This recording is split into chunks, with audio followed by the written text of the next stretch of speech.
We can start? Yes. Welcome back. My name is Gigauri. I'm the Executive Director of Transparency International Georgia.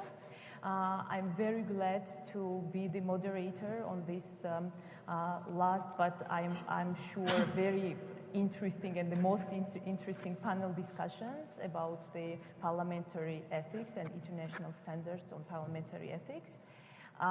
First of all, I would like to express my gratitude to the Parliament of Georgia for organizing this very interesting event and all organizers and supporters of this meeting and conference. I think that everybody enjoyed listening to very smart and experienced people.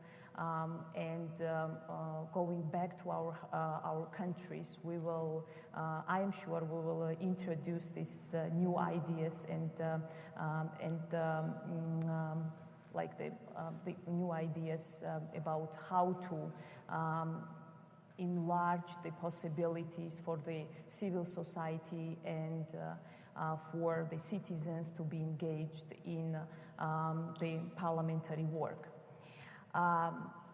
Talking about the OGP, I remember myself in Brazil when, in 2012, when Georgia joined the OGP initiative. And at that time, I was also on panel, and I, together with the representatives from the Georgian government, talked about the achievements of Georgia at that time. And we talked about the one of the best e-procurement systems that was introduced in Georgia, about the asset declarations platform that became very popular, especially amongst the active citizens and civil society organizations in Georgia, because we had the possibility to find online the asset declarations of all governmental officials and to analyze them and also find the possible conflict of interest of these people. And of course raise the awareness, raise these issues in media, and then try to make the government accountable and these particular individuals accountable for violations of different laws and regulations. We also talked about the access to the public services and the idea of the justice houses where the individual could go and get any type of public service very quick, like high quality, and that was also very interesting and very positive innovation that the government of Georgia introduced at that time. Now we are sitting and talking about the open government and open parliament and legislative process, and I think that this is a step forwards. This is really very positive tendency in our country when the Parliament of Georgia supports the openness, more openness of the Parliament, tries to involve more citizens and interested body in this and interested stakeholders in this process. But when talking about the joint efforts for creation more open parliament and legislative process, and also for creation the bigger space for citizen engagement in parliamentary work, we should not forget about the parliamentary ethics. And I think that this is really linked with the public trust towards the parliament as an institution. And when there is low trust to the parliament as an institution, so the democracy, the level of democracy suffers. This is I think this is the fact. And this is the parliamentary ethics itself is one of the major issues for the Georgian parliament as well. I just briefly tell you what is where we are now in this.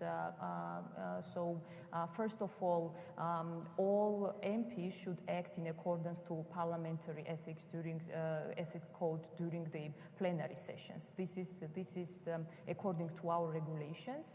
But at the same time, the existing code of parliamentary ethics is not binding document for MPs. And that document was elaborated in 2004 when more than 160 MPs signed this declaration, the Parliamentary Ethics Code. And after that, nothing was done in order to make this document binding for MPs for next parliaments.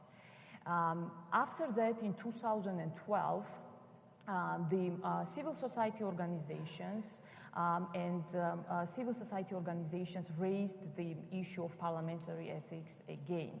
And this process was supported by ODIHR, OSCE, and also NDI. We organized a number of discussions, and there was one study visit to Warsaw in order for the MPs to share the experience, to get a more understanding what kind of document should be elaborated, and also clarify additional issues related to parliamentary ethics code. So now, and these issues are related to the following questions. For instance, whether this document should be binding for MPs or not. What kind of oversight body should be created in Parliament of Georgia, or should it be in the Parliament at all? Also, what is the composition of this body? What might be the composition of this oversight body? Also, questions related to the penalties. So what kind of penalty should be introduced? So these are the main questions, and I think that those countries where there is no parliamentary ethics code, they face the same difficulties and the same questions. So I hope that after these discussions, lots of answers, there will be answers on these questions. And I'm sure about this because we have very remarkable and experienced panelists on this panel, and I would like to introduce all of them. So the first panelist is Honorable John Hyde. He was a member of Perth in the West Australia Parliament from 2001 to 2013. He was the chair or deputy chair of the West Australian Parliament's Oversight Committee on the Corruption and Crime Commission.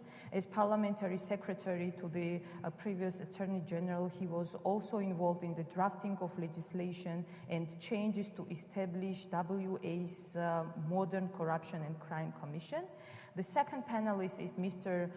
Dirk Toornstra, independent parliamentary governance advisor from UNDP, former special advisor of democracy promotion, European Parliament. He was involved in parliamentary activities for nearly 40 years as a senior official of the European Parliament. For 10 years, he also co-directed the European Centre for Parliamentary Research and Documentation.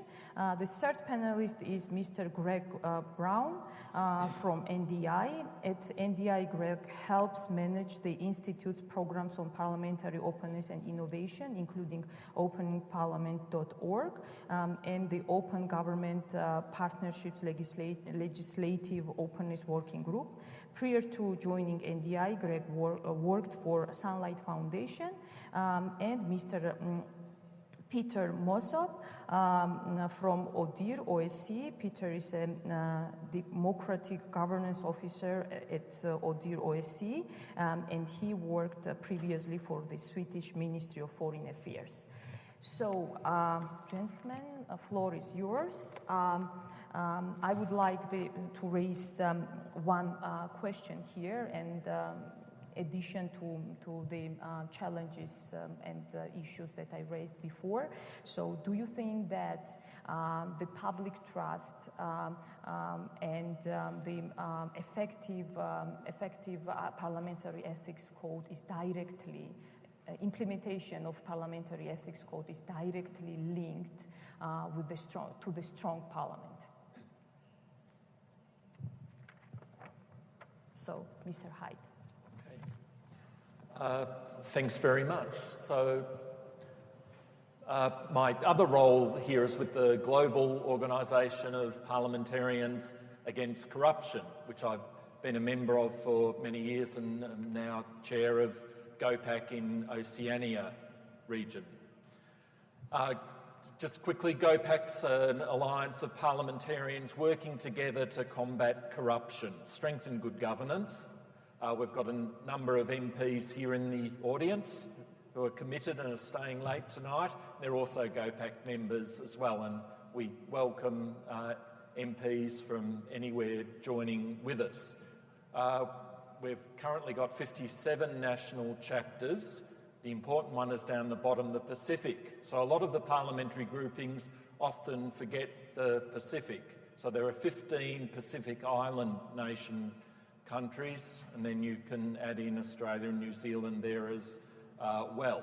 And we also have GOPAC members from a number of other countries, such as Croatia, Armenia here, Turkey, that don't have an official national chapters, but there are individual MPs who are members. Okay, we're talking about ethics and conduct regimes.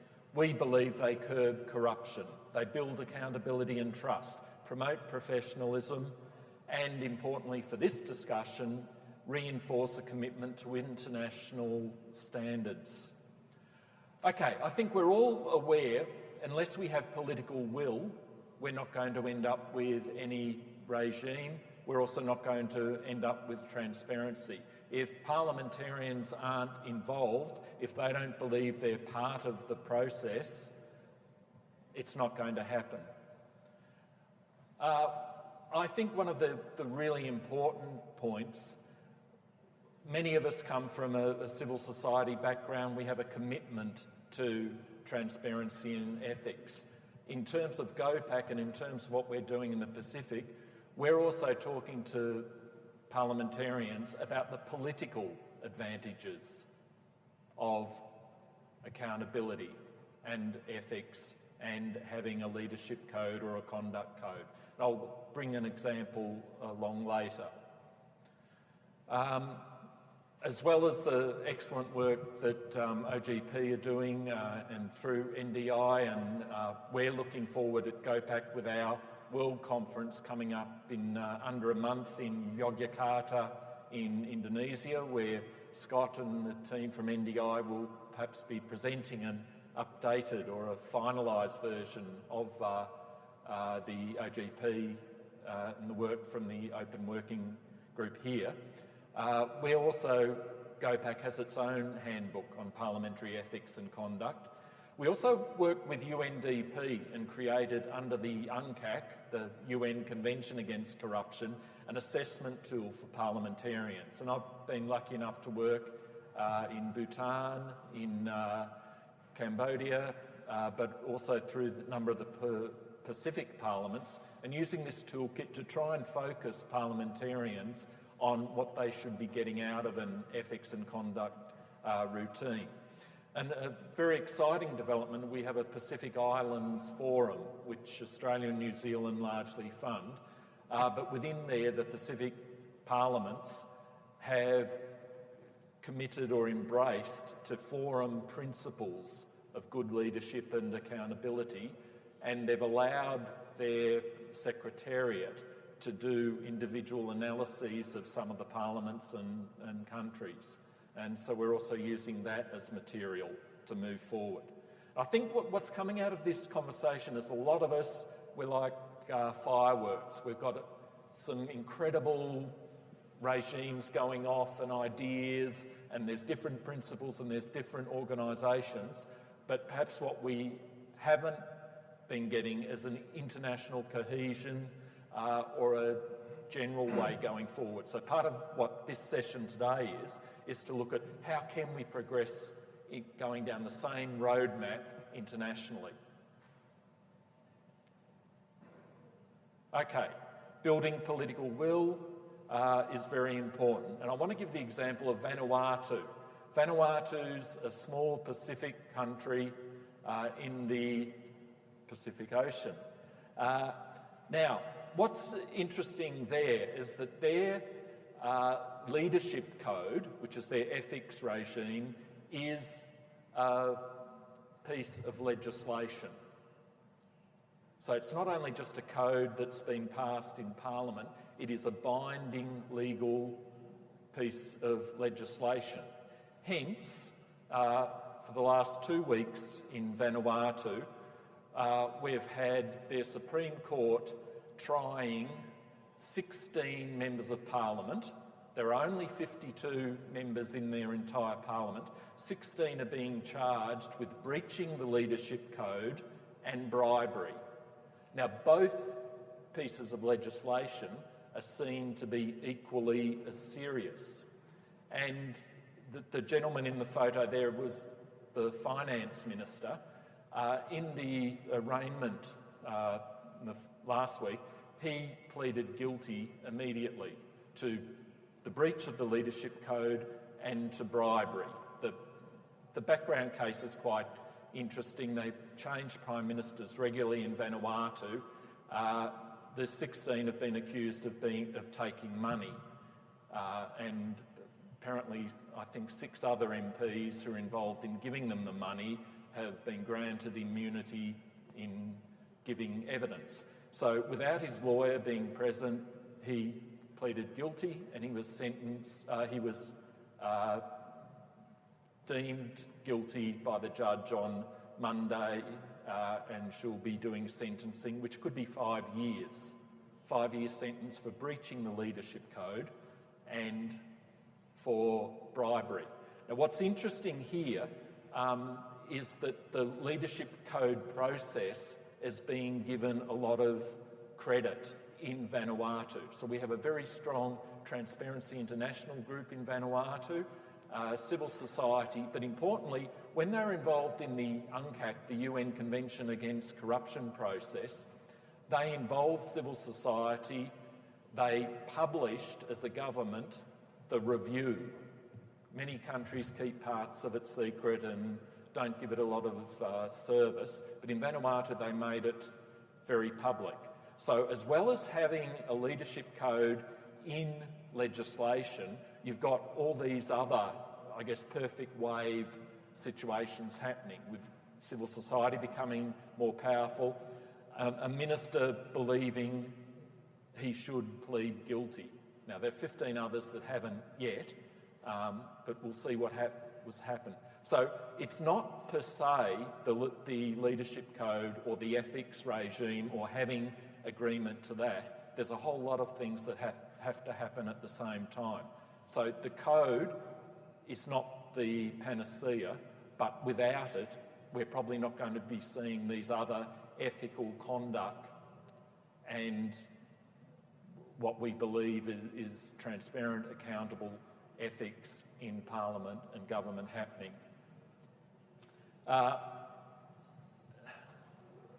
At the same time, the Deputy Prime Minister, who's also one of the 16 charged, he has actually admitted, yes, he gave MPs money. The issue was whether it was to get their vote. But he arrived in the ministerial car and the police saluted him as he went in, being charged with bribery and breaching the code. Now, I want to give you another example. Pacific country, Tonga. Tonga has no code of conduct. We in GOPAC and UNDP are working with their parliament and their cabinet to create a leadership code, a code of conduct in there. But within their constitution, there is an impeachment process. Hasn't been used for 50 years. We actually helped them create a GOPAC chapter in May. 1 month later, they created the Pacific's first Standing Committee on Anti-Corruption, and they're now involved in an impeachment process of a minister. Now, what's interesting with their process is that it is the Parliament that makes the decision on whether a minister has undertaken a crime, or an MP a crime that deserves for him to be not only criticised but eventually perhaps kicked out of Parliament, and then the normal judicial process would take over. Now, in our old parliaments, say in Australia and some of the other Commonwealth, it would be the Privileges Committee, Caesar judging Caesar, and that's the tradition. What's exciting, I think, about it is the Pacific, and I think a lot of the countries in Eastern Europe, the former Soviet nations, the Balkans, Central Asian, is that your parliaments are able to look at this fresh and say, okay, Europe, the other established democracies may have got it wrong. Can we come up with a better system? So in Tonga, they bring in the Chief Supreme Court judge who acts as the Speaker during an impeachment, and he provides guidance but does not give a decision. So what it means is that the parliamentarians who are going to judge their own, I think, have got a bit of a safety valve because there's an independent umpire in there, and it'll be a very interesting process. So that's two distinct systems in the Pacific dealing with this issue. The key component, you can have a great ethics regime or you cannot have one, but if you don't have partnerships with civil society and other stakeholders, you're not going to get the implementation, you're not going to get enforcement, and you're not going to get parliamentarians wanting to be part of the process. So in the Pacific, we've got some key partnerships. What's really valuable about me as somebody from the Pacific coming here is seeing that there are other partnerships that we should be engaging with, and that perhaps we don't really have yet an international panacea for this issue. So we clearly need to get the Pacific in, and the Pacific and other parts that we're involved with, we need to be engaging. And you know, maybe there are more similarities between the emerging democracies in the Pacific that have only been democratic 8 or 20 years with some of the parliaments in this region which have a similar track record. So it is an issue that we need to be progressing. We need to keep discussing, but instead of us talking about the negatives and talking about these terrible parliamentarians who won't agree to a code of conduct or an ethics regime, we should be looking at how can we implement it?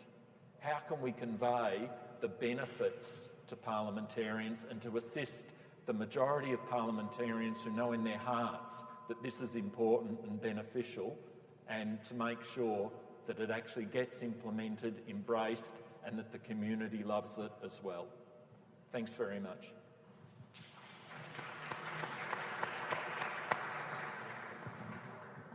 Thank you for a very interesting presentation.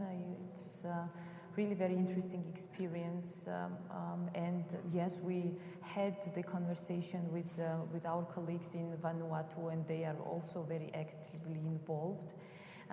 In Transparency International, always when we have annual meetings and the regional meetings, one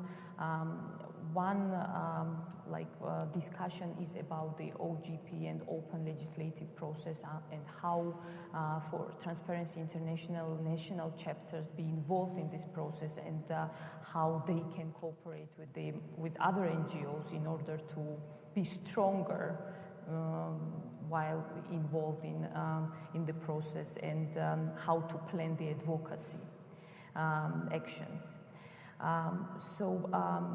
I have also another question here for the discussions. Do you think that the individual MPs can play really important role when it comes to the culture of ethics in Parliament? Or it is more about joint effort of all MPs? So what do you think, Mr. Toornstra? Thank you very much, Chair. And thank you very much, audience, for still being here. This is the last session of the day, a long day, so your stamina is much appreciated. I have been asked to make a few observations on ethics and strengthening of legislatures, an ethical culture in a parliament, and finally, but not lastly, international standards, and to what extent international standards can help create such an environment of correct ethical behavior. Which brings me to my first point. And my first point is that ethical standards, values, are not a standalone issue. They have to be an integral part of the overall political culture in the country. And I would like to illustrate that through my experience in the European Parliament. The European Parliament was elected for the first time in 1979. And between 1979 and 2009, so full 30 years, we had members in the House, some of which received a high salary, some of which were receiving a low salary, because for 30 years, members were paid by their interior ministries or their parliaments from the member states from which they originated. Members with low salaries, confronted with colleagues with very high salaries, I'm not going to disclose which member states were paying very high salaries, felt that they were basically entitled to do something on the side, to make up for the low salary they were getting. Members were also coming to the European Parliament based on a very different electoral system. Some came from a full proportional parliamentary system. Others came from a first-past-the-post system. Others were thriving from a presidential system. Others from a parliamentary system, and anything in between, like hybrid systems. They were operating in the European Parliament on the basis of what they had experienced back home. And so what was truly missing was the element of what I've called a sense of belonging to the same community, a community of interest, a feeling that the institution of which they were a member was actually their institution, and that they should care about the reputation of that institution. So between 1979 and 2009, basically what we had were well-crafted, but only aspirational texts. We couldn't bind them because their background was a very different one. That changed in 2009 when our members got what was called to the single statute. They were all getting the same salary, they were all having the same social security, and they were all having to have the same pension rights, an important element in politics, because one day you're in, the next day you're out. In 2011, we had a scandal. In the press, it was referred to as the cash for amendment scandal, and journalists acting as lobbyists approached some members of the House, offering them basically bribes to table amendments to advocate their cause. Some of these members actually stayed intact, but some other members thought that the money was apparently sufficient inducive to accept that. From that moment on, the Speaker of the House, and this is a point I would like to illustrate through this example, the Speaker of the House took matters in his own hand and immediately reacted, brought the group leaders with him, and so what happened was a very much top-down exercise. A small working group was created, staff was retained for this purpose, to draft a binding code of conduct. Which hitherto had not existed. What I'm trying to illustrate here is that when you want to start the exercise of bringing to the Parliament a code of conduct, this very often is, at that instance, a top-down driven initiative. If you don't have political leadership with you, you might as well forget it. It's not coming up through the ranks because they won't have sufficient political clout to carry this through. Which brings me to my second point. Mature democracies with well-developed parliamentary institutions do not necessarily need to have a code of conduct because in those countries very often, integrity, ethical rules, a correct behavior is part and parcel of that overall political culture in the country. I'll give you an example. Sweden. The Swedish Parliament, until very recently, had no binding code of conduct. There were some aspirational texts about the overall status and role of members, but nothing binding. Why? Because members knew if they were caught, they were going to be out. That was the culture of Sweden. By the way, I think that even in those kind of countries nowadays, the trend is to adopt binding codes of conduct. That's part of the debate on international standards. I'll give you the example of Sweden. There was a minister, and Peter, who is half Swedish, or more Swedish than half Swedish. You will correct me when I'm wrong. In Sweden, there was a minister who had used, on one of her foreign trips, a government credit card to do some purchases. This was found out, because these things always come out. And she had a good excuse. Her own private card didn't function, or something that happens to all of us occasionally, right? And so she had used this government credit card. She, although there was no binding rule, she was forced to resign from her post as a minister of the government. Which brings me to my third point, which is basically a mirroring of my second point, and that is that trans-border regional parliaments and parliaments from new or emerging democracies are having a far greater need for binding codes of conduct, because to some extent they have the same challenges. Each of these parliaments has to fight for its power. And as we know from history, parliaments don't get any authority or power just because someone likes the house. Those who give the power normally don't like that house. So you have to, as an emerging parliament, as an emerging parliamentary democracy, as a trans-border parliament, you have to find your place in the overall governance system of the country or the region. You have to prove your relevance. You have to establish how you function. You have to draft your rules of procedure. You have to face an executive which is nearly always far better equipped. And you have to struggle for the attention of the media, because the media don't pay any attention to you because you are basically without any power. This is the moment where CISOs and civil society at large and the media can tremendously help those in the parliament who want to build up a proper parliament. My fourth point is you have to have objective parameters in place. And by that I mean that members must sense that the institution is theirs and they care. They should care about that institution. They should have a decent salary, correct working facilities, an office, internet access, a roof above their head which does not allow rain to fall through it when there is raining in the country. There are many parliaments in Europe, not in Europe, but in Africa, where unfortunately that still happens. They should have allowances which enable them to do their job. They should have the benefit of being served by a professional, non-partisan staff, mainly to do research. They should have the benefit of having a personal staff. And they must act transparent, accountable, and being open about their personal interests.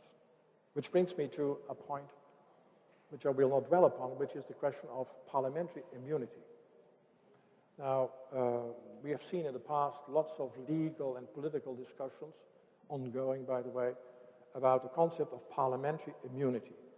But we have only very recently seen starting a debate about the ethical component of the immunity debate. In general, I say that when members benefit from immunity, they should even be more focused on living integrity rules of the institution.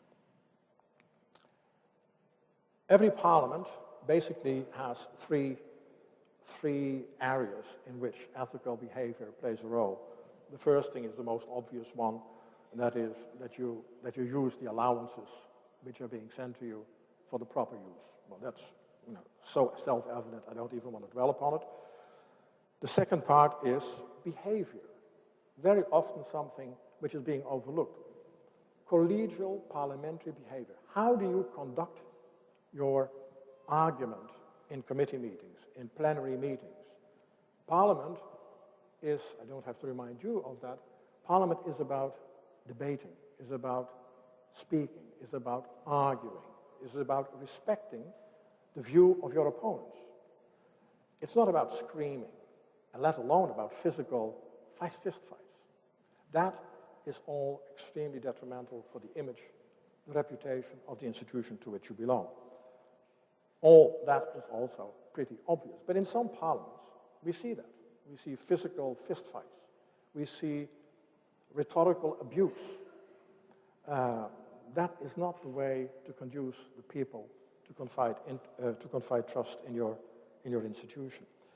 And the third part is, how do you act as a member in the actual legislative process? And this is where it's becoming interesting. Again, in emerging parliamentary democracies, a compromise is very often essential. There is nothing ethically wrong by compromising. In particularly young parliaments, the institutional interest is more important on occasions than the short-term bipartisan interest. Arguing that members are selling themselves out by entering a compromise with their political opponents is simply incorrect. Compromises are part of politics. Which brings me to the point of rules and the drafting of the code of conduct. A code of conduct only for members will not be sufficient. You also need a code of conduct for staffers, the professional, non-partisan staffers. And you need to have a similar code of conduct for lobbyists. The more important, the more powerful a parliament gets, the more interesting it becomes for lobbyists. So unless you have something for lobbyists, you will basically expose your members to debates and arguments about their behavior, which could have been avoided if you had had a text on how lobbyists should behave. The most obvious and essential and elementary thing for lobbyists is that they disclose that they are actually lobbying you on behalf of some person or institute or an organization or a commercial company. But they should be upfront about that. We have also argued the usefulness of so-called legislative footprints. In the European Parliament, we have a system whereby a member is responsible for drafting the parliamentary report on a bill. And a legislative footprint indicates that that member, when submitting his report, is adding an annex to his report in which he explains and is transparent about the various organizations he has met in the course of his work in regard of that draft legislative proposal.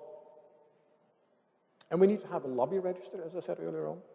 We need to have a financial register for the personal interests of members. Members have this unique position. They are the only public officials I know who not only have to respect the law, but who also have the capacity of changing the law. So, nearly by definition, there is this gray zone for members where they have to argue what is the public interest and what is my personal interest. So a code of conduct can help making them the right choice.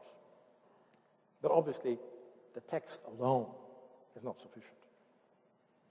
Paper is patient. It needs to be implemented. It needs to be monitored. It needs to be reported. And every step on that process needs to be made public. If the top is not willing to publish all these findings, this is where individual members can make a difference. Individual members, in cooperation with civil society, parliamentary monitoring organizations, and the media, can actually force the hand of the political leadership in the House and make them take the decision to publish this report. Which brings me to the point of self-regulation. It is a cozy environment when you regulate yourself. I understand to some extent that given the status of members cannot be subjected to the authority of non-members.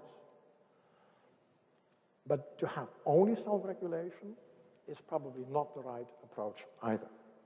So you have to find a balance between, on the one hand, parliamentary ownership and credible enforcement.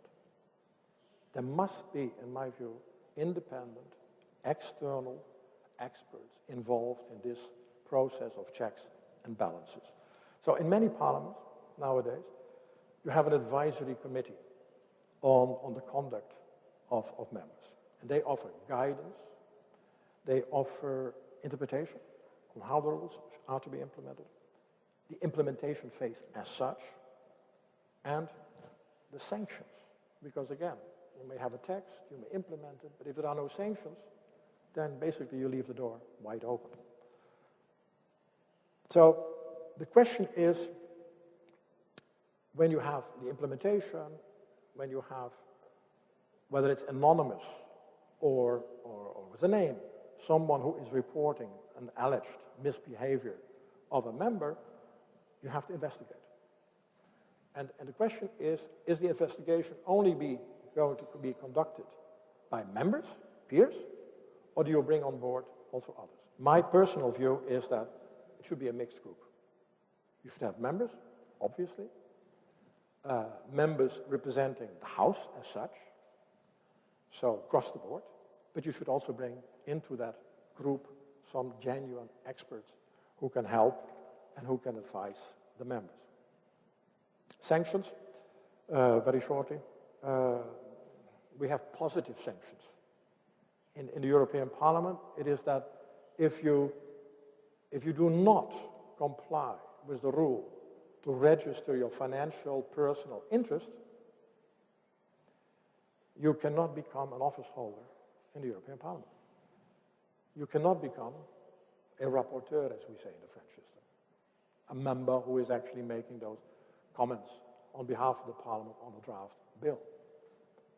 And you can't be part of an official delegation. So if you do, you can. Now, if you breach the code, we have a variety of sanctions. The least one is a reprimand. The second one, which is always hitting a bit harder, is forfeiting your allowances. The third one is a temporary suspension. And the fourth one is suspension or removal from the office to which you have been elected inside the House. Now, that brings me to my last point, you'll be happy to hear, which is on international standards. I am a great believer in international standards, and I have three arguments which I would like to present to you. The first one is our economies and our politics are no longer national.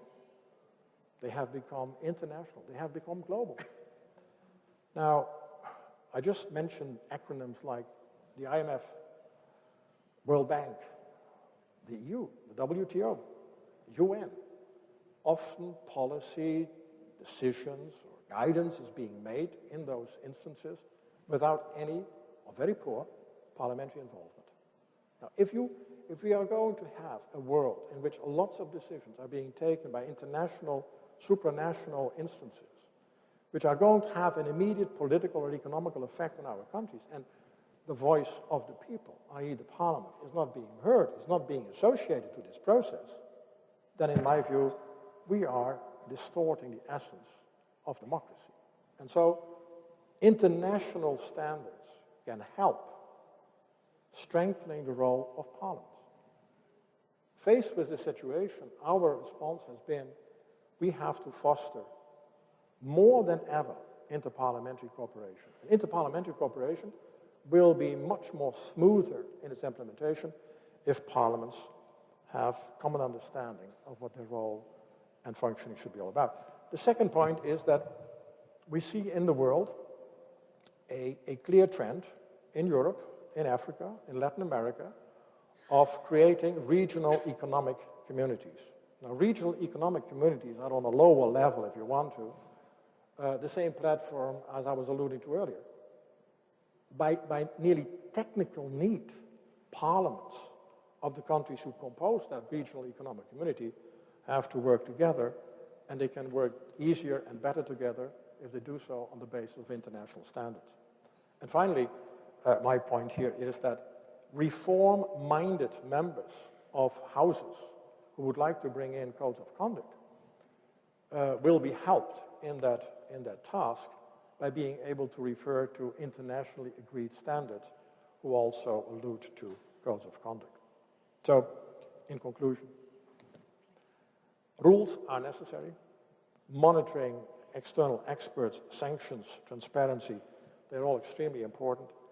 But decisive will be the parliamentary culture, including a correct working environment for members. And in all this, civil society can help tremendously. Thank you very much. Thank you.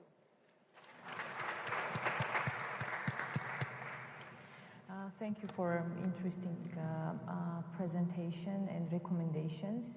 Of course, for the mature democracies, there is less need, I would say, in binding rules for MPs, but for less mature democracies, I think that there is really need before we'll have like really more like the MPs really understand their role in the society and in the parliament and care about the image of the parliament as an institution. So in Georgia, I would say that also when you talked about the political will, I would say that there is political will from the political leaders, because the chair of the parliament is personally dedicated to this process, and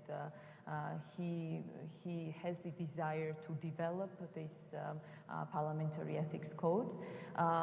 Unfortunately, it seems to me that we face difficulties in involving of individual MPs in this process. And that's why it took time for us to like really make the tangible steps forward in this direction. But that's why the civil society organizations really are glad that the Parliament of Georgia took the responsibility to adopt parliamentary ethics code in the nearest future, and we will be, of course, very glad to be involved in this process. Talking about all this, again, I think that the role of international standards is very big and very important, and I think, but my question is whether there are international recognized standards for the code of conduct. What do you think about this, Mr. Brown?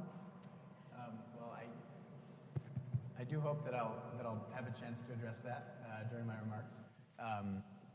Good afternoon to everyone. Thank you all so much for taking the time to be here today. Very excited to see some familiar faces and some new ones. I know most of you have received a flurry of emails from me over the last couple weeks, so I'm glad to get to kind of engage with you in a slightly different way here.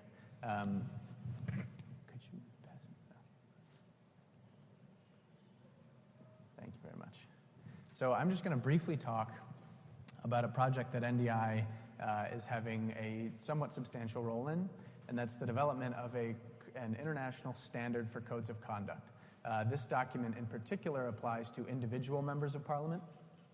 We've seen a little bit of work in the area of developing standards that relate to the institution of parliament, but there's been much less work at the individual level, and as some of the panelists have discussed, the individual has a very important role in both promoting a culture of ethics within the legislature, but the individual also has the ability to spoil public perception by not behaving ethically. So this is a project that NDI has been leading in conjunction with a number of other organizations and partners. So the problem that a lot of this work is trying to address is the idea of weak trust in parliaments. Scott discussed this very well in his remarks. It's been mentioned by a number of the panelists, so I won't go into it in great detail. But the issue of trust really has a fundamental effect on the quality and the quantity of public participation in the legislative process. I think we've seen in a number of countries that if the public does not trust the legislature, if they do not believe that their opinion will be heard and actually acted on,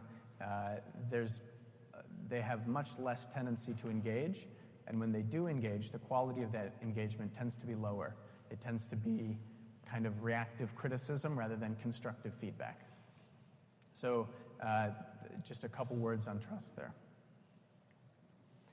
Just a quick graphic, you'll see here, this is a slightly dated image, but it does get to this idea of public trust very well. In the graphic, you'll note that the Parliament is, across each of those regions, one of the least trusted major public institutions. So even when you compare them with institutions like the Army, the police, the courts, you see pretty much across the board that Parliament is trusted less than these institutions. Civility is another issue that has come up repeatedly. Scott showed the Parliament Fights Tumblr, and here's an image of a fight from, I believe, the legislature in Taiwan. This issue of civility is a problem, and there's a specific way that I wanted to address it. Things like this, of course, massive fights in the chamber, can really do a lot to damage public perception and trust in the legislature. But beyond that, it doesn't necessarily take an act like this to make that trust go down. It really only takes the actions of one member of Parliament. If one member is behaving in a way that's inconsistent with ethical standards on the floor of the Parliament, if they're getting into fights with another member, that one individual can have a really negative impact on the way that the institution as a whole is viewed. So that's a theme that you'll hear throughout this talk, that the roles of individuals really are extremely important.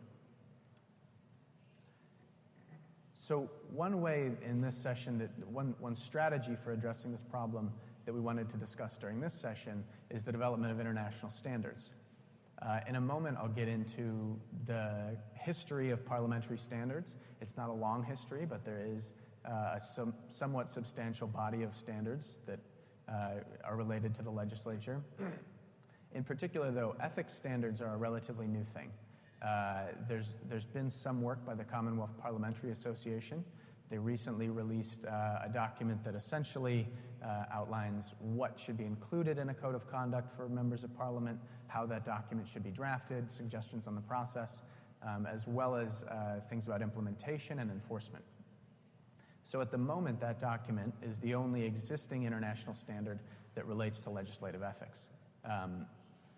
Coming back to this idea of the individual MP, members of the Legislative Openness Working Group, a couple other organizations in the open parliament community, recognize that standards for individuals are equally important.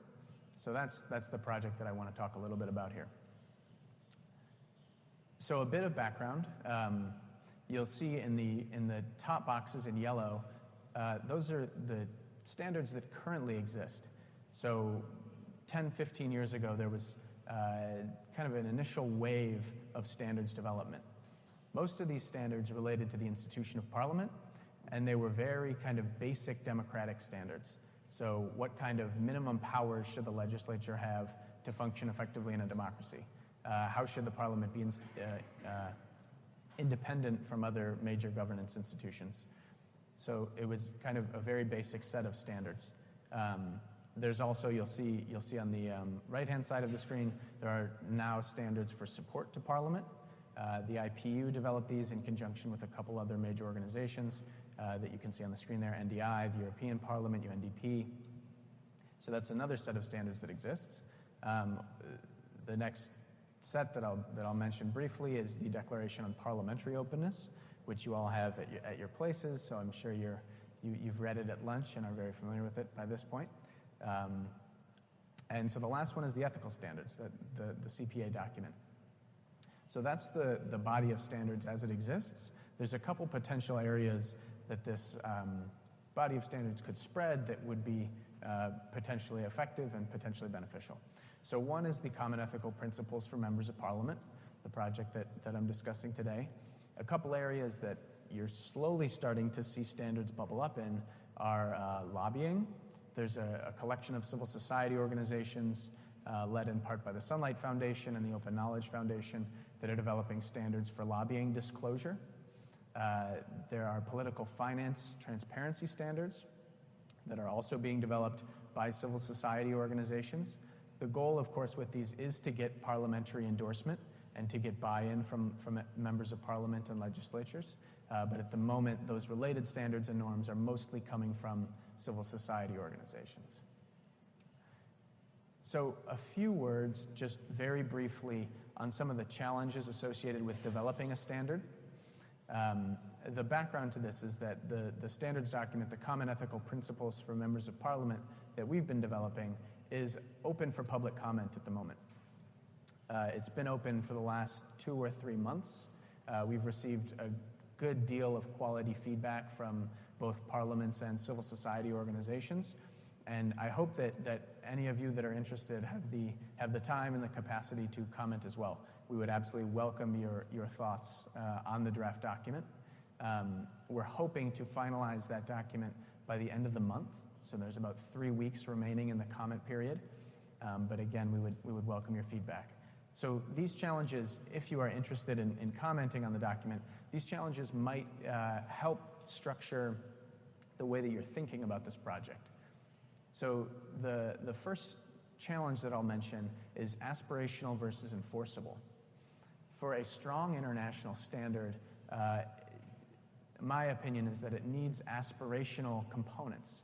So if the document is very baseline, that can serve a function, but having aspirational commitments allows for kind of a roadmap to be presented to the legislature or to the parliament. These are the things that you can be doing particularly well. Here's an area where you can be innovative and really forward-thinking. So those aspirational commitments are important, but they have to be balanced against commitments that are enforceable and are practical. If the document is not enforceable and it's only, standards and commitments that no one is meeting, then it might not serve as much function if it has a balance between aspirational and enforceable. The next challenge is kind of balancing the different constituencies that go into developing a standard. So our experience is developing this declaration on parliamentary openness that was collaboratively developed by about 180 civil society organizations. And in that process, while the civil society organizations, of course, had different opinions, because legislatures weren't involved in the process, there was much more consensus. My sense is that if you add both legislatures and civil society to this collaborative process, there's the likelihood that there will be disagreement, and the document itself needs to reflect the kind of varying needs and demands of those two constituencies. So for this document to be successful, we need to balance both those groups. The last challenge I'll mention is inclusivity versus specificity. For the document to be meaningful at an international level, it needs to be broadly inclusive. It can't be only a set of standards that apply to one country. It needs to apply to many different countries and many legislatures. So it needs to be inclusive, but it also needs to be specific. If it's very, very broad, general, vague standards, then they will have very little kind of impact or effect. So that's another thing to consider. So again, if any of you are interested in commenting on the document, on our draft document, I would love to discuss it with you.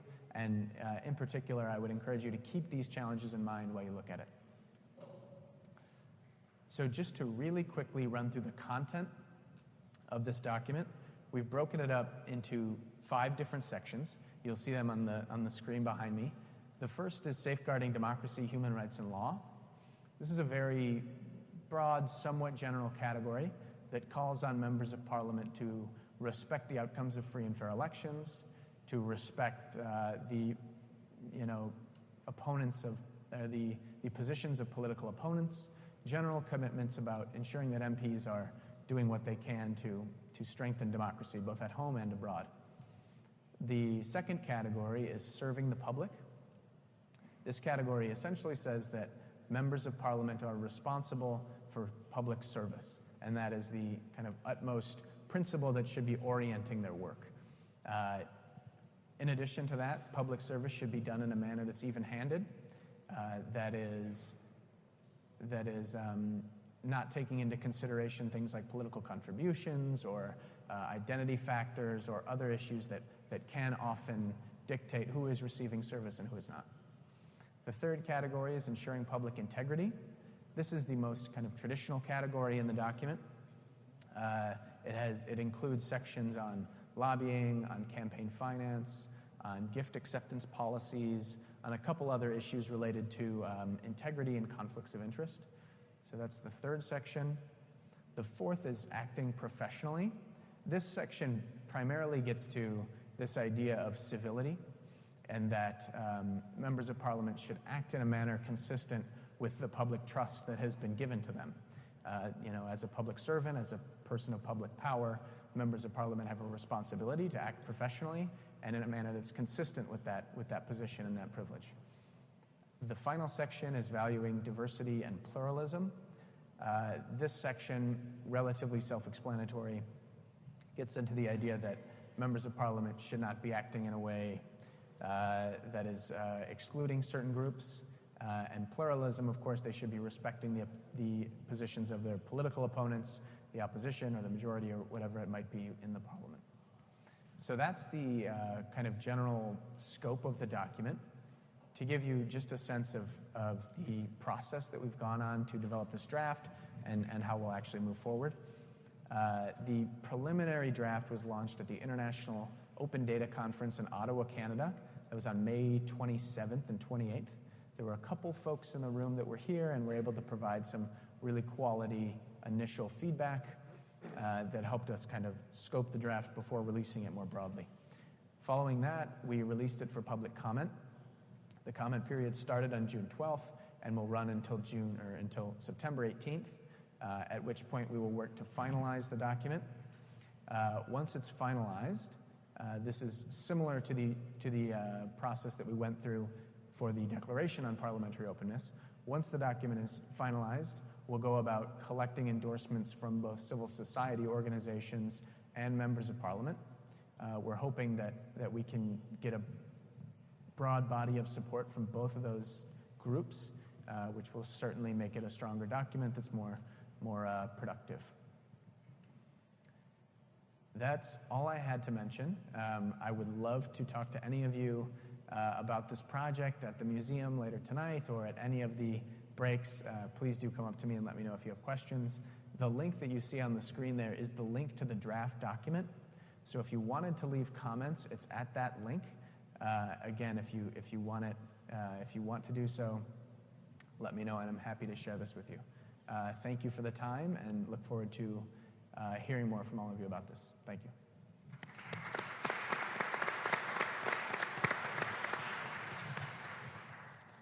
So thank you for interesting remarks and presentation, and I also encourage everybody to enter the webpage and put the comments there. And this is, I think, very good example how the public might be involved or interested stakeholders might be involved in process of elaboration, the different documents and this one in particular. So we talked about lots of important issues when it comes to the elaboration of the code of conduct. We talked about the importance of political will, the involvement of civil society and active citizens. We talked about the role of individual MPs in creation of a code of conduct. We also talked about the importance of international standards and practices. So what else? So what is important and what was left? What, for instance, Georgia should do in order to have precise, effective code of conduct, and then how we should create the effective oversight and implementation mechanisms. The floor is yours, Peter. Thank you for the questions. I'm not sure I will be able to answer them actually, and I think quite a few of these issues have been addressed already as well. So, last speaker of the day, my name is Peter Mossop. I work for the OSCE, the Organization for Security Cooperation in Europe, and their Office for Democratic Institutions and Human Rights. As there is a little bit sort of a countries from outside of the OSCE region, I will just briefly say that it's the world's largest security organization with 57 participating states, going from, we usually say from Vancouver to Vladivostok. It basically covers quite a broad range of countries. Works within a comprehensive security approach, politically, military, environmental, economic, and also the human dimension, which is the dimension I work with, namely democratic standards and human rights as well. And one of the issues we do work with within this framework is democratic governance, political pluralism, political participation, ethical standards, and similar issues. Dirk, I think, summarized many points that I had very, very well and touched upon a great number of issues. The OSCE as a political organization has a number of political commitments, and I think they can be interesting to mention in this context. As you will see, participating states have committed to certain commitments. For instance, the Brussels Declaration of 2006, which you can see, encourages the parliaments of the OSCE participating states to develop and publish rigorous standards and ethics and official conduct for parliamentarians and their staff. And these are quite strong political commitments which participating states have taken. And this is a little bit our baseline as well for working on these issues. And I think they serve as a baseline as well for civil society organizations, as it's quite easy to refer to these as standards which participating states have agreed to uphold. Based on this, we developed, late 2012, we published our background study in parliamentary ethics. And it's basically, this book is a snapshot approach of codes in different countries, provides sort of a little bit of an overview of concerns and obstacles, challenges, but also possibilities. It refers to a number of codes of conduct which existed at that time, and discusses around these issues and how parliaments can themselves develop similar codes of conduct. Let's see. Going back to, we worked in a number of countries. We've supported a number of participating states. This map it doesn't have to be 100% correct. I was looking at the information possible, but it gives you a picture of the OSCE region anyway. The country which is not listed here is Mongolia, which is also a participating state and has a code of conduct. But there is an increasing trend of having codes of conduct, and I think an institution which has not been mentioned here, which I would like to, is the GRECO, the Council of Europe's group of states against corruption.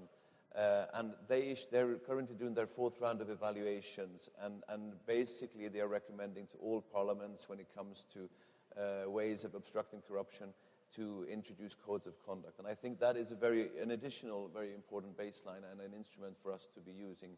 A number of states are members of this GRECO, and you can follow them on their website. Their reports are quite comprehensive, and they provide quite a strong tool for an incentive for working on these issues. And we have noticed this in our work, actually, that there is an increasing demand from participating states who approach us and ask us for expertise, organizing workshops, seminars, study tours, which we have done with more than 10 countries. We've been working on supporting them on developing codes of conduct. Some are still in the pipeline. There are several countries working on developing such codes. The most recently adopted, I think, is Sweden, which has been working. Actually, Sweden started its work thanks to GRECO's report, which was issued 2 years ago. So I think there's definitely also it's worth mentioning. Low trust. Yes, that's something which everybody is mentioning, and I think that's something I wanted to mention as well. But I can also, in addition to this, say there's additionally low trust amongst young people. I work a little bit on youth political participation issues and so on. And you can see the trust towards political parties, democratic institutions such as parliaments, is even lower amongst young people if you put them at the age of 15 to 29. I think if you look at the 62%, which covers the EU states, it goes up to, I think the best cases are Sweden, Germany, which go around 48, 49% who trust parliaments, while in some participating states, actually you go up to 90% who don't trust parliaments. So I think it's definitely something to take into consideration. Why introducing ethical standards and codes of conduct? It's been touched upon. But you gave me a little bit of an interesting input there when it comes to the Dirk mentioned the Swedish minister who had to resign. The reason for why she had to resign was that she bought the Toblerone at the airport, this little triangle chocolate. The reason for her resigning was not that she had actually bought this with her card, is that she didn't declare it. And that she actually, when a journalist found out about it, she said that, no, I have not purchased anything on this card for private purposes. This resulted in a scandal which led to her as a vice prime minister, I think she was, had to resign. So, respectfully, Dirk, I would argue a little bit against you that certain democracies, established democracies, don't have a need to have these codes of conduct. I would say that there is a need. The Swedish Parliament, before adopting this code of conduct, did quite an extensive report. The Parliamentary Research Service was in charge of it, together with a reference group consisting of members of Parliament. It was the Speaker who appointed this. They did a report where they discussed the issue. Is there really a need for the Swedish Parliament to have a code of conduct? I think in the beginning the answer was no. We have our corruption laws, we have this and that, there are conflict of interest laws, and the Parliament behaves relatively ethically. But they came to a point when they realized that yes, there is a need to have this. And they could actually draw upon a number of examples. There's not only this minister, there is another minister who had to resign because she wasn't paying her public cleaning lady. No, the cleaning lady was another one, exactly. And then there's one, she wasn't paying her fee that you're obliged to pay for having public service, basically. And everybody has to pay that if you have a TV in your home. She had to resign. So there have been a number of scandals. And I think that's where I would like to add an additional point, not to be repetitive, that I think these codes can serve as a preventive measure. I think that's very important. They don't need to be naming and shaming. It doesn't. I mean, ultimately, they're supposed to prevent corruption and professionalize politics. I think that was a very good point to professionalize the work of MPs. But the preventive mechanism that these can have, actually providing an MP with a baseline, saying this is what you have to follow. These are the rules and regulations. These are the ethical standards.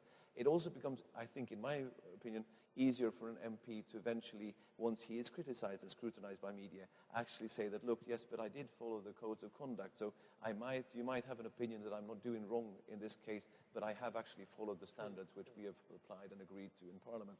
And I think, so this is maybe where I would like to just add that.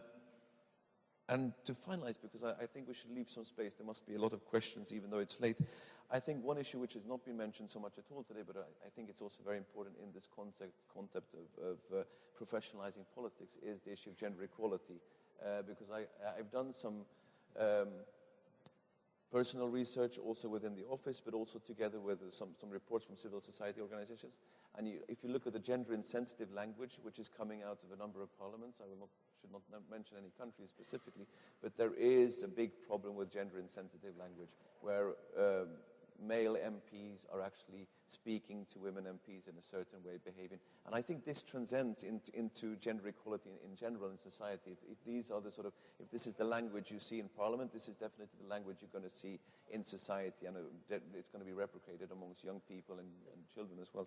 So a little bit of an addition. And when it comes to the complaint procedures, as you were also discussing, Dirk, how this should, I think it's a very interesting question. I wonder if there is a good answer to how you establish a proper sort of investigative body and so on. There are a number of different examples out there, and it would actually be quite interesting to do some kind of an analysis around these issues in order to maybe be able to come up with a proper good sort of common standards. Sweden chose the approach to have actually the Speaker and his deputy speakers in charge of investigation and sanctions. So you have the Speaker and his deputies who are in charge of actually, MPs have to report to the Speaker. Claims cannot be anonymous to avoid politically motivated accusations. And the Speaker eventually, together with his deputies, have to agree on what sanctions should be applied. I don't think this is a model which would necessarily function in all cases. It's just interesting to raise as I think it's rather a unique model in this sense. I don't think perhaps Norway has chosen the same approach. And I think, just to wrap up, I think if you want to implement a code of conduct and have it successfully being launched and continued, I think the ultimate responsibility lies with the culture, as we were discussing, with the members of Parliament themselves. If members of Parliament don't want to have a code of conduct, I think there's no opportunity, there's no chance it will be kept alive and function. I think the European Parliament is an example where actually I think there is a culture of actually recognizing the need for having a code of conduct. And I think this is what ultimately, if there is no will, I have difficulty seeing that it can actually function in the long run. But I agree with you that the initiative should probably come from a top top-down approach in order to sort of kickstart the process. It's been the case in many countries. Yes, just to wrap up, a final thing. One of our focus areas for next year is going to be Ukraine, where we're going to work with parliamentary ethics. As I said, we work with a number of states. And in Ukraine, we're doing a little bit of a different approach. We're actually conducting focus groups right now in order to sort of create some kind of basis for MPs in our consultations with members of parliament. So we're doing focus groups around the country. I was participating in one myself last week, where we ask journalists, ordinary citizens, etc., what are their concerns? Why do they not trust parliaments? For instance, is gender equality an important element to include in such a code of conduct, etc., etc. And I think this is an approach we're trying to use to show a little bit, the bottom-up approach in this context, to show what are the citizens, what are their concerns, why do they not trust parliaments? Because we have the figures, but we don't necessarily have exactly why people don't trust parliaments as such, at least not comprehensively. So, thank you very much.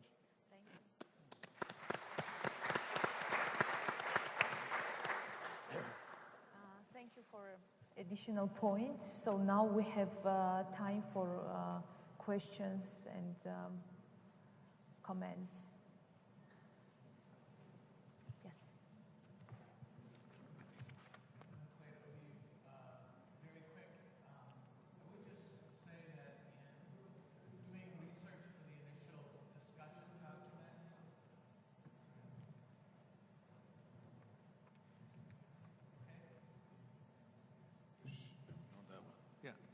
Sorry. I would just say that in doing research for that initial discussion document that Greg mentioned, there is a lot of commonality among the codes of conduct that are already out there.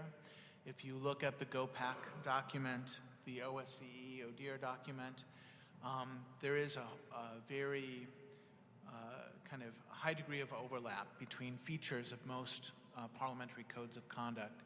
I think one area where they do differ a lot is on enforcement mechanism, and I'll just offer one other model because it may be helpful. There's a tension between kind of inside and outside, and having the political leaders enforce this, alternatively having some external oversight over that. Congress recently went through a hybrid model where they created a new Office of Congressional Ethics that kind of has a process that allows the political leaders to sort it out, but if it doesn't, then they go public and there's a more public process. The one interesting thing about the governance of this, because we have a very polarized system, the governing party and the minority party both propose candidates, an equal number, but both can veto the other's candidates. So they try and get people that are serious rather than political hacks. And by giving the other side the ability to veto, it's produced, I think, a relatively good process. Thank you. Mr. Saran. Yes.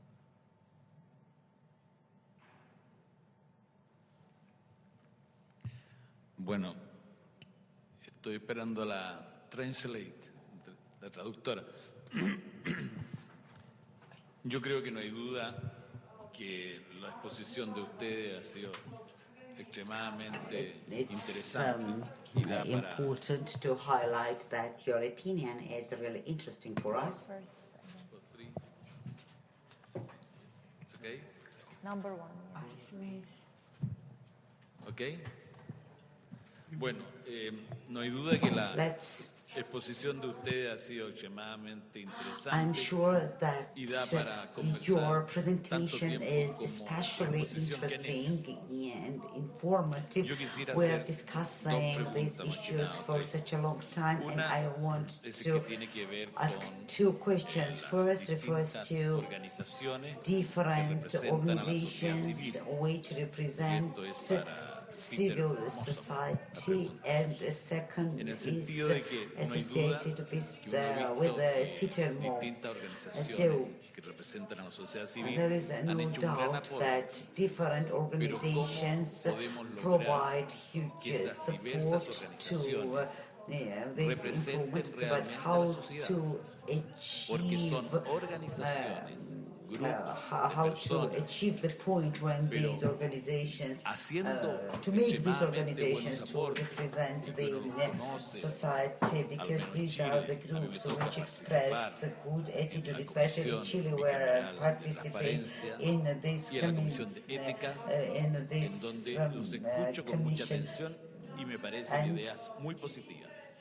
I also listen with great interest to everything, and ideas are really positive, and is this organization valid? So does this organization feel responsibility to public, and to which extent community will participate in these discussions? And the second question is related to relations of ethic codes. I mean, I listened to John Hyde, who mentioned that when there is a lack of ethics, this was sanctioned as crime, but as offense, but I do not see any connections when there is a lack of ethics, and on the other hand, this increases crime and offenses, and so these people, people engaged in authentic behavior should be punished as offenders. So I don't see such connections. So these organizations should be established by the parliamentarians.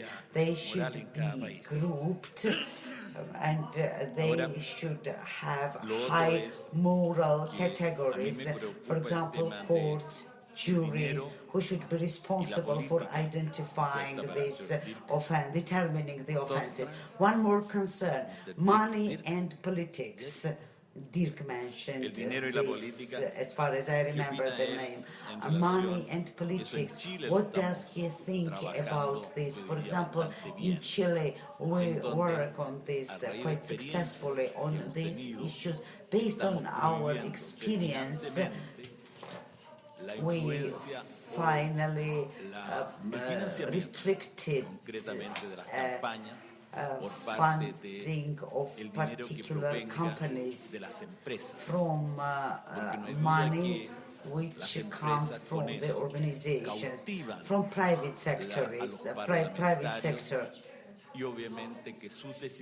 Because this somehow enables private companies to influence MPs. So we prohibited this. Now private companies cannot do this because in order to prevent this some kind of unfair influence, so no of the companies, no representatives of private sector are able to finance political parties or political processes. So who should finance this process?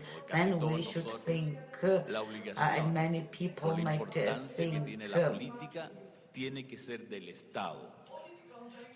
that politics should be state-funded, and people, but people do not like this.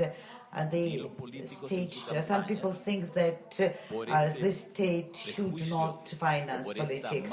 Then politicians also shall not finance their campaigns. So this is a real dilemma, this is a problem.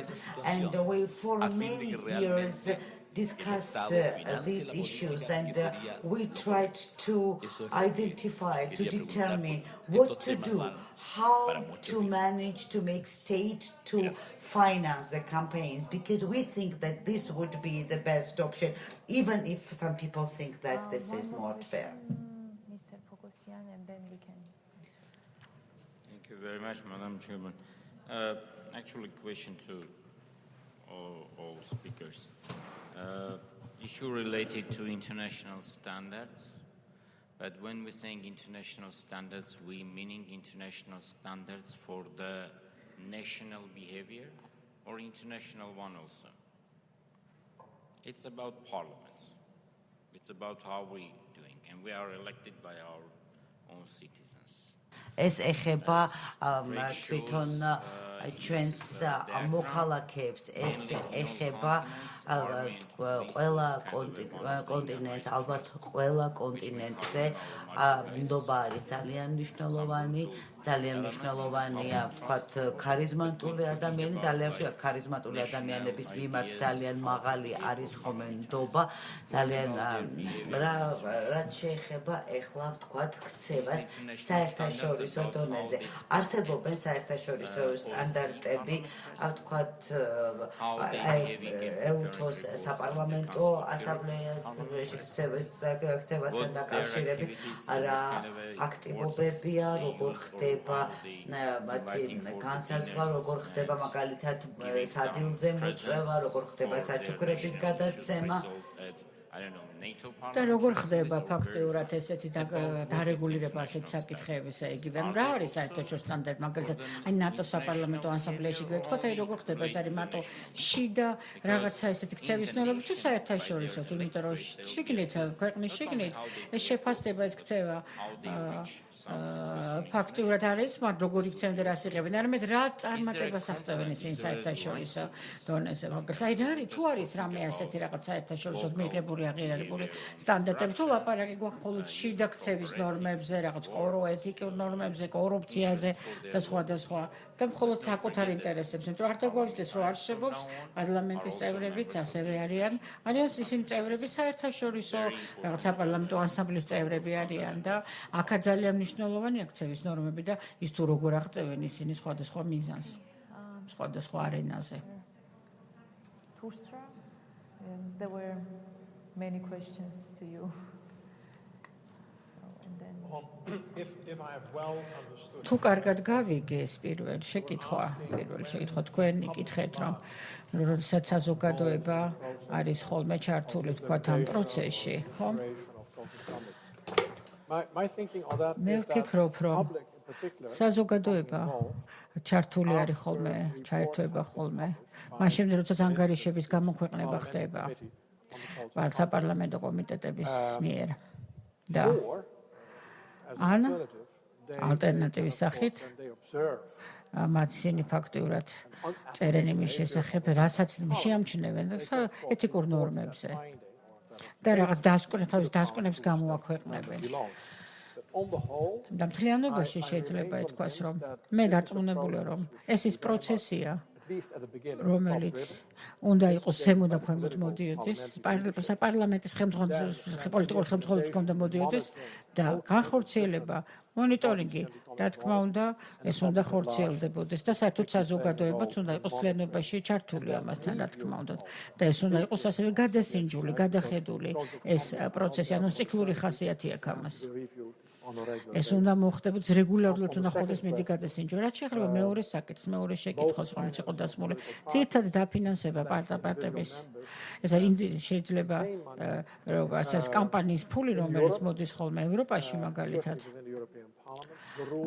და ამას წესები არის ძალიან მკაცრი წესები არსებობს და შედეგი ამ მკაცრი წესების გამკაცრებისა ის არის, რომ პოლიტიკური ჯგუფები, პარტიები რომლებიც შეადგენენ საპოლიტიკურ ჯგუფებს, რომლებიც პირდაპირ არის დაფინანსებული ევროპული პარლამენტის ბიუჯეტიდან. ეს იმას ნიშნავს, რომ მათ არ შეუძლიათ ვერ მიიღებენ ისინი გარე დაფინანსებას. ვერ ასოდეს, თქვათ, კომერციული დაჯგუფებისაგან, კომერციული პარტნიორებისაგან ისინი ვერ მიიღებენ დაფინანსებას. ასე რომ და ვისაც არ მოწონს ადამიანები, რომ საზოგადოებრივი თანხები იხარჯება პარტიებზე, ზოგჯერად თქვენც ასე თქვით ამის შესახებ. მე მგონი სკოტმა თქვა ამაზე, რომ აი საზოგადოება, სამოქალაქო საზოგადოება მხოლოდ იმისთვის ხო არის, რომ აკრიტიკოს პარლამენტის წევრები და სხვა. მათ მასები მხარი უნდა დაუჭირონ, ის რომ კარგად უნდა იყოს გაცნობიერებული და ყველას კარგად ეცმოდეს იგივე პარლამენტის როლი. და მე ვფიქრობ, რომ კონსტრუქციული დამოკიდებულება სამოქალაქო საზოგადოებისა ძალიან მნიშვნელოვანი არის აქ. იმიტომ რომ ყველა დაინტერესებულია წარმატებაში, ყველა დაინტერესებულია, რომ პარლამენტის წევრების ქცევა უნდა იყოს გამჭვირვალე, ხო? რათა გამჭვირვალე იყოს საზოგადოებრივი და სახელმწიფო დაფინანსება. ანუ ეს манипуляციები და საიდუმლო ფინანსური манипуляციები არავისთვის არ არის კარგი, ხო მართალია? ეხლა მოკლედ რომ ვთქვათ პოლიტიკურ პარტიების დაფინანსებაზე და საკითხებზე საკითხი როდესაც ჩვენ გვაქვს დაფინანსება პოლიტიკური პარტიებისა რა თქმა უნდა ეს უნდა იყოს გამჭირვალობის პრინციპებზე ემყარებოდეს და ამას არეგულირებს სპეციალური კანონები ხშირ შემთხვევაში და ძალიან მნიშვნელოვანია რომ არსებობს სხვადასხვა მოდალი იგივე საერთაშორისო სხვადასხვა პარლამენტში პოლიტიკურ პარტიებმა მაგალითად მათ უნდა გახსნან ინფორმაცია თუ ვისგან არიან დაფინანსებული საიდან მიიღეს დაფინანსება რა თანხები მიიღეს რა რომელი ორგანიზაციებისგან მაგალითად ქველმოქმედებისგან თუ სხვადასხვა რა საიდან მიიღეს მათ დაფინანსება რა წყაროებიდან მიიღეს. აი მაგალითად არის რაღაცა ზღვრები, ხო თქვა 200 ფუნტამდე შეგიძლია მიიღო მაგალითად რაღაც გარე დაფინანსება თუ რაღაც ორგანიზაციის. ანუ რამდენი პროცენტი შეგიძლია მიიღო. ანუ ეს ყველაფერი დარეგულირებული არის ხოლმე ხშირად კანონისგან. ასე რომ შესაბამისად ეს ზოგჯერ იცვლება ხოლმე დროთა განმავლობაში. და ალბათ მე ვფიქრობ ეს ეხება სწორედ იმ საკითხებს, რომელიც აქ იყო წამოყენებული. ახლა აი რამდენად და სწორედ იმ საკითხს თუ რა პროცენტი და როგორ საიდან უნდა დაფინანსდეს პოლიტიკური პარტიები. და ესეც დაკავშირებით ამ საკითხთან რამდენად ხსნიან ინფორმაციას პოლიტიკური პარტიები თუ საიდან მიიღეს დაფინანსება. კრიმინალთან დაკავშირებული საკითხები ეს მართლა ძალიან საინტერესო საკითხი გახლავთ კრიმინიგივე მაგალითად არაგახსნილი დაფინანსება და სხვადასხვა საინტერესო საკითხი გახლავთ. და ძალიან ბევრი კრიტიკა. If a businessman is engaged in bribery, it's clearly just a criminal issue. If a member of parliament or a minister is involved in bribery, it's also attacking the core of democracy, the faith that people have in government being able to deliver any service, a school, sewerage, health, vaccines or anything. So I think there is a different threshold, so somehow there's got to be some way of recognising that bribery by a member of parliament is more severe. And also the issue of nepotism, which is also corruption. If you own your own business and you're employing your idiot son as the deputy or the accountant, that is not an offence. But if you're a minister employing one of your relatives who is not able to do it, that nepotism is again, it's impacting, it could be impacting on public safety and everything else. So I think that we've got to come up with some sort of way of recognising that the greater level of the offence that we as parliamentarians may occur. I remember when I was chairing our oversight body of our corruption commission, and our independent commissioner of corruption said, and he was right, I was a government MP, but he said some ministers would not recognise a conflict of interest if it came and kicked them in the backside. And I think we would all know that some of our colleagues, they have such incredible faith in their own godlike status that they are not aware when they do have a conflict.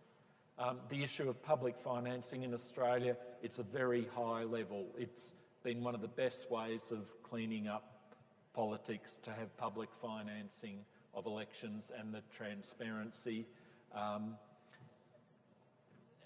and to have civil society involved in that as well.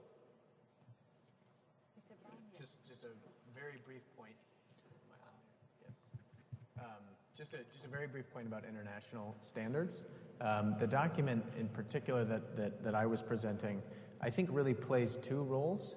The first thing to note is, of course, it's a voluntary, non-binding thing. It's just something that either parliaments or civil society organizations can support if they wish to do so.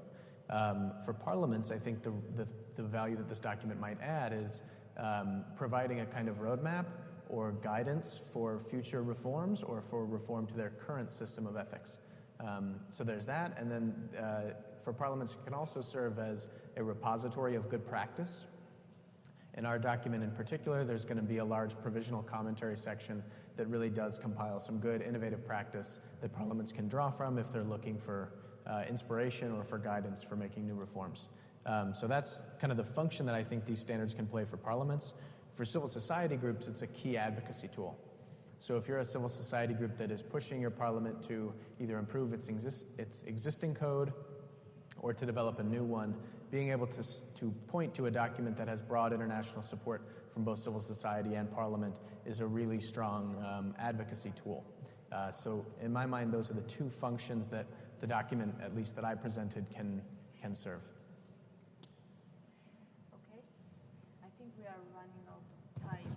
So I would like to thank all panelists for very interesting presentations and points. I would like to thank all participants and I hope that after these discussions we have some points about which we should continue thinking, and definitely we will use all the recommendations in our future work. Thank you very much.